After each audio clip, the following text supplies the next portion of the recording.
नमस्कार दोस्तों, उषा क्लासेज में मैं शिव सागर सिंह पटेल आप सभी का बहुत बहुत स्वागत करता हूं।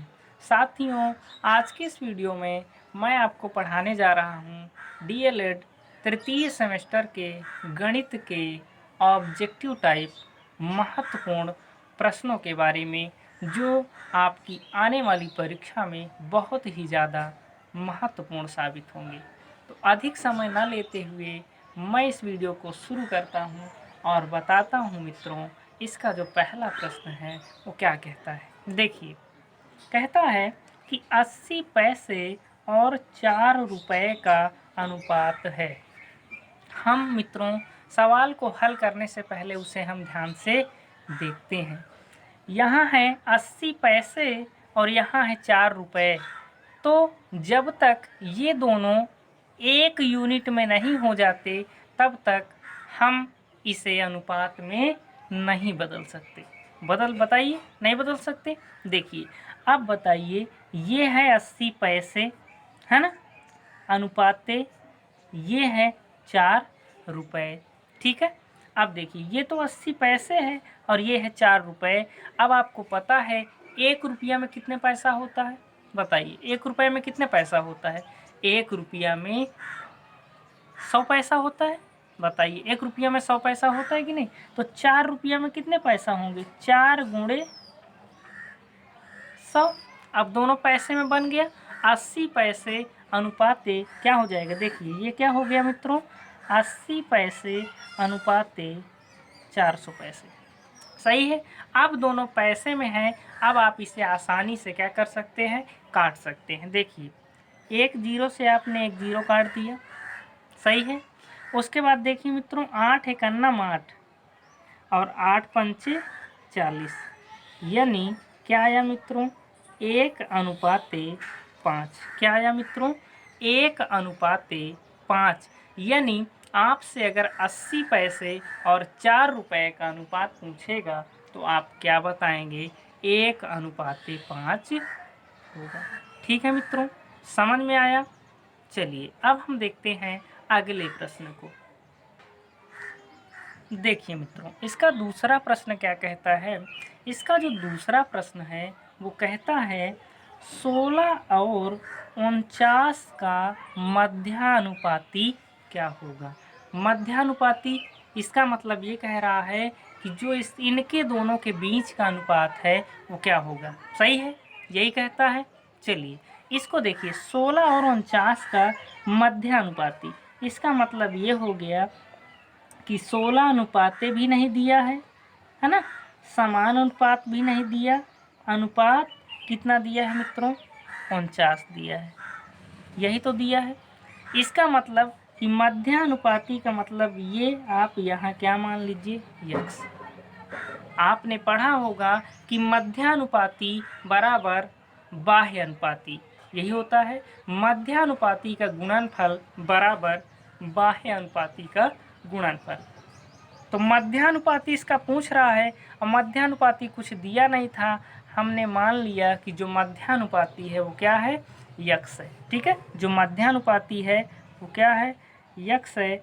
और जो इसका बाह्य अनुपाती है वो दिया है 16 गुणे 49। तो चलिए, मध्य मध्य का गुणनफल बराबर बाह्य बाह्य का गुणनफल। तो मध्य मध्य का गुणनफल करेंगे तो यक्स और यक्स का क्या हो जाएगा? यक्स स्क्वायर हो जाएगा, है ना। अब देखिए, 16 और 49 ये क्या हो जाएगा? गुणे के रूप में हो जाएगा। समझ में आया कि नहीं आया? अब देखिए, यहाँ बराबर किधर क्या है? स्क्वायर है ना। जब बराबर के उस पार जाएगा तो ये कहे में जाएगा? स्क्वायर रूट में जाएगा। कहे में जाएगा मित्रों? स्क्वायर रूट में जाएगा। तो ये हो जाएगा 16 गुणे 49। हो जाएगा कि नहीं हो जाएगा? बताइए। बिल्कुल हो जाएगा, 16 गुणे 49। अब आपको पता है कि 16 को आप 4 गुणे 4 लिख सकते हैं। बताइए, लिख सकते हैं कि नहीं लिख सकते हैं? लिख सकते हैं। और 49 को आप क्या लिख सकते हैं? 7 गुणे 7 लिख सकते हैं कि नहीं लिख सकते? अब देखिए, जिसका जिसका जोड़ा बनता है उसमें से आप एक एक करके बाहर निकाल लीजिए। 4 का जोड़ा बन रहा है, एक 4 बाहर निकल आएगा, 7 का जोड़ा बन रहा है, एक 7 बाहर निकल आएगा। तो देखिए मित्रों, यक्स बराबर क्या हो जाएगा बताइए, यक्स बराबर एक 4 निकलेगा और एक 7 निकलेगा, तो 7 चौक 28। यक्स बराबर कितना हो जाएगा मित्रों, 28 हो जाएगा। बताइए समझ में आया कि नहीं। तो कौन सा ऑप्शन इसमें सही हो जाएगा, बा नंबर इसमें का ऑप्शन सही हो जाएगा। समझ में आया, बा नंबर इसका ऑप्शन सही हो जाएगा। इसी प्रकार आपका इसमें जो है 1:5 आया था, तो इसका भी ये वाला ऑप्शन सही हो जाएगा। समझ में आ रहा है कि नहीं मित्रों। चलिए अब हम देखते हैं अगले प्रश्न को। देखिए मित्रों, इसका जो अगला प्रश्न है वो क्या कहता है कि 4 की घातें 0 गुणे 4 की घातें 1 गुणे 4 की घातें 2 का मान है। यानी इसका मान आपको बताना है। एक चीज़ मैं बता दूं मित्रों कि अगर कभी भी किसी संख्या की घात 0 लिखा हो, क्या लिखा हो, 0 लिखा हो, किसी भी संख्या की घात 0 लिखा हो, चाहे वो ज्ञात हो चाहे वो अज्ञात हो, ठीक है, तो सदैव ध्यान रखिए कि उसका मान क्या होगा, 1 होगा। उसका मान क्या होगा, 1 होगा। जैसे इसकी घात 0 है तो इसका मान क्या होगा, 1 हो जाएगा। ठीक है, तो यहाँ हो जाएगा 1 गुणे, अब देखिए 4 की घातें 1 है, मतलब 4 कितनी बार है, 1 बार है, गुणे यहाँ 4 की घातें कितना है, 2 है, इसका मतलब 4 कितनी बार है, 2 बार है। चलिए अब गुणा कर लीजिए, 4 एकम 4 है ना, 4 चौक 16 और 16 चौको 64, कितना हो जाएगा मित्रों, 64 हो जाएगा। तो इसका मतलब आपका ऑप्शन नंबर सा इसका राइट आंसर हो जाएगा। ठीक है मित्रों, समझ में आ रहा है। चलिए अब हम देखते हैं अगले प्रश्न को। देखिए मित्रों, इसका जो अगला सवाल है वो क्या है, यक्स की घातें यम और इसके पूरे की पावर यन का मान क्या है।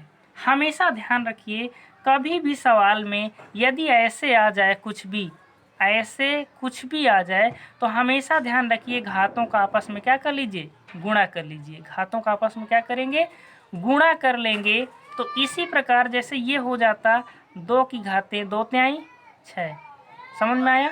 सेम इसी प्रकार आपको इसको भी करना है। जैसे देखिए यक्स की घातें यम, इसकी टोटल की पावर क्या है, यन है ना, तो आप क्या करेंगे, यक्स की घातें यम और यन का गुणा करेंगे तो क्या हो जाएगा, यम यन। समझ में आया। तो कहाँ लिखा है ऐसा, ये लिखा है सा नंबर में, तो इसका मतलब जो राइट आंसर हो जाएगा इसका सा नंबर हो जाएगा यक्स की घातें यम इंटू यन। समझ में आया मित्रों। चलिए अब हम देखते हैं अगले प्रश्न को। देखिए दोस्तों, जो इसका अगला प्रश्न है वो ये है, कहता है ए के इतने सारे आर्टिकल्स, ठीक है, बी किए, ठीक है। अब आपसे कहता है ए इंटरसेक्ट बी का मान आपको बताना है, ठीक है। अब देखिए ए के अंदर इतने सारे आर्टिकल हैं और बी के अंदर इतने आर्टिकल हैं, ठीक है। अब आपको कह रहा है कि ए इंटरसेक्ट बी।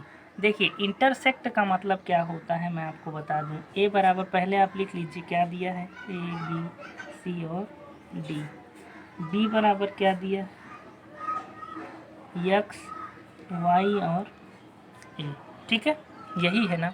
इंटरसेक्ट का मतलब ये होता है, आपसे पूछ रहा है ए इंटरसेक्ट बी का मान क्या होगा, ठीक है। इंटरसेक्ट का मतलब ये होता है कि दोनों में जो कॉमन है, यानी दोनों में जो मिल रहा है वैल्यू वो क्या है। देखिए ए, इसमें क्या ए है, बिल्कुल है। बी यहाँ है, क्या यहाँ बी है, नहीं है। सी यहाँ है, क्या यहाँ सी है, नहीं है। डी यहाँ है, क्या यहाँ डी है, नहीं है। तो क्या मिल रहा है, केवल और केवल ए। तो ए इंटरसेक्ट बी का मान क्या होगा, ए होगा। ए इंटरसेक्ट बी का मान क्या होगा, ए होगा। यानी ऑप्शन नंबर सा इसका राइट आंसर होगा। ठीक है मित्रों, समझ में आया।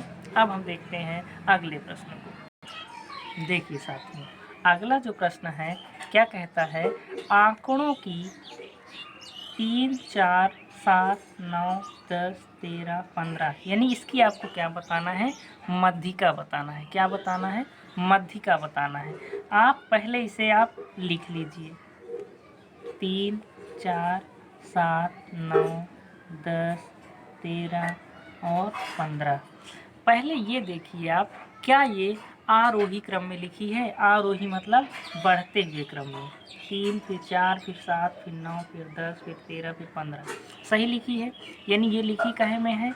आरोही क्रम में। इसका मतलब ये इसका जो क्रम है वो बिल्कुल सही है। ठीक है, अब हम गिनेंगे कि इसमें पद कितने हैं। 1 है, 2, 3, 4, 5, 6 और 7। कितने पद हैं मित्रों इसमें? कुल 7 पद हैं। पद क्या है? 7 हैं। अगर पदों की संख्या विषम हो, क्या हो? विषम है, जैसे 3 हो, 5 हो, 7 हो, 9 हो, 11 हो, 13 हो, 15 हो, 17 हो, 19 हो, कहने का मतलब अगर पदों की संख्या विषम हो, जैसे यहाँ है, तो हम मध्यिका निकालने के लिए जो सूत्र होता है n+1/2, n+1/2। n का मतलब ये है कि पदों की संख्या क्या है? 7 है। 7 + 1/2 यानी 7 1 क्या हो जाएगा? 8 और 8/2 का मतलब क्या हो गया? 4। 8/2 का मतलब क्या हो गया? अब देखिए यहाँ 4 आया तो इसका मतलब 4 नहीं लेंगे, चौथा पद लेंगे। कौन सा पद लेंगे? चौथा पद। 1, 2, 3, चौथा पद क्या है? 9 है। तो जो इसकी मध्यिका होगी वो क्या होगी मित्रों? बताइए। 9 होगी। इसकी मध्यिका क्या होगी? 9 होगी। समझ में आया दोस्तों? अगर वीडियो आपको अच्छा लग रहा है तो प्लीज़ इस चैनल को सब्सक्राइब करें, लाइक करें और वीडियो को अधिक से अधिक शेयर करते रहें। ठीक है दोस्तों, अब हम देखते हैं अगले प्रश्न को। देखिए दोस्तों, जो अगला प्रश्न है वो कहता है अर्धवृत्त में स्थित कोण का मान सदैव होता है। अर्धवृत्त में स्थित, देखिए पहले आप वृत्त बनाइए, अर्धवृत्त बनाइए। आप वृत्त मत बनाइए, आप बनाइए अर्धवृत्त। जैसे ये आपने बना दिया अर्धवृत्त। कहता है कि अर्धवृत्त में स्थित कोण का मान, अब देखिए अर्धवृत्त में अगर कोई कोण स्थित होगा तो वो कुछ इस प्रकार होगा। सही है? कुछ इस प्रकार होगा कि नहीं होगा? बताइए। अर्धवृत्त में स्थित कोई भी कोण अगर होगा तो वो कैसा होगा? ऐसे होगा। और ध्यान रखिए कि अर्धवृत्त में स्थित कोण सदैव क्या होता है? समकोण होता है, अर्थात 90 अंश का होता है, अर्थात 90 अंश का होता है। अर्धवृत्त में स्थित जो कोण होता है सदैव, आपको ध्यान रखना है कि अर्धवृत्त में स्थित कोण सदैव क्या होता है? समकोण होता है। यानी इसका ऑप्शन नंबर सा क्या हो जाएगा? राइट हो जाएगा। तो अर्धवृत्त में स्थित कोण का मान क्या होगा? 90 अंश होगा। देखिए मित्रों, ये प्रश्न आपकी परीक्षा में पूछा भी जा चुका है। ठीक है, अब हम देखते हैं अगले प्रश्न को। देखिए मित्रों, इसका जो अगला प्रश्न है वो कुछ इस प्रकार है। कहता है कि x² - 4 बटे x+2 का होल स्क्वायर, इसका जो न्यूनतम रूप है वो क्या होगा? ठीक है, चलिए देखते हैं। देखिए मित्रों, अब आप क्या करेंगे, जैसे यहाँ x² - 4 है ना, आपने एक सूत्र पढ़ा होगा a² - b² का। पढ़े हैं? क्या होता है? एक बारी a + b और एक बारी होता है a - b। सही है? उसी प्रकार इसको बनाइए तो x² माइनस इसे 2 का स्क्वायर कर सकते हैं कि नहीं कर सकते? बताइए। 2 दूनी 4 होगा कि नहीं? नीचे क्या है? x+2 का होल स्क्वायर। सही है? नीचे यही है। अब देखिए ऊपर वाले सूत्र को आप एक बार क्या करेंगे? एक बार प्लस में लिखेंगे और एक बार उसे आप माइनस में लिखेंगे। लिखेंगे कि नहीं लिखेंगे? बिल्कुल लिखेंगे। अब नीचे देखिए x+2 पर घातें कितनी हैं? 2 है। यानी x+2 कितनी बार है? बताइए। x+2 कितनी बार है? 2 बार है। यही तो मतलब हुआ। अगर उस पर जितनी घात है इसका मतलब ये हुआ कि वो संख्या उतनी ही बार लिखी जाएगी। अब देखिए ऊपर नीचे क्या मिल रहा है?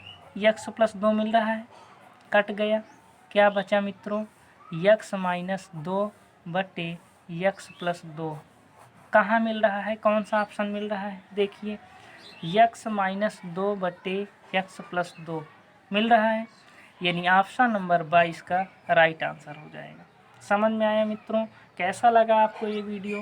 प्लीज़ लाइक करें, कमेंट करें अधिक से अधिक शेयर करें। और मेरे चैनल पे आप नए हैं तो प्लीज़ इस चैनल को सब्सक्राइब करें, और ताकि मैं आपके लिए प्रत्येक दिन अच्छे अच्छे वीडियो लेके आता रहूं। बहुत बहुत धन्यवाद।